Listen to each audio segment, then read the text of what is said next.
ہجرت کی رات جب حضرت صلی اللہ علیہ وآلہ وسلم حضرت علی رضی اللہ عنہ کو اپنے بستر پر سلا گئے، صبح ہوئی تو حضرت علی رضی اللہ عنہ حسب معمول نیند سے بیدار ہوئے۔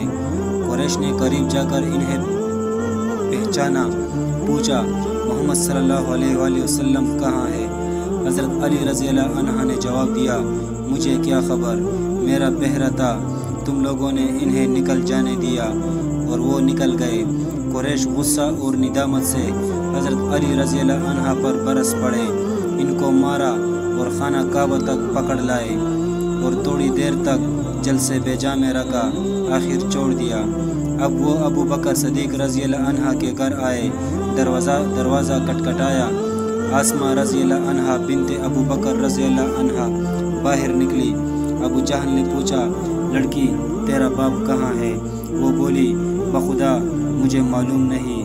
بد زبان ابو جہل نے ایسا تمانچہ مارا کہ آسمہ رضی اللہ عنہ کے کان کی بالی نیچے گر گئی۔ صحیح اسلامی واقعات صفحہ نمبر 27۔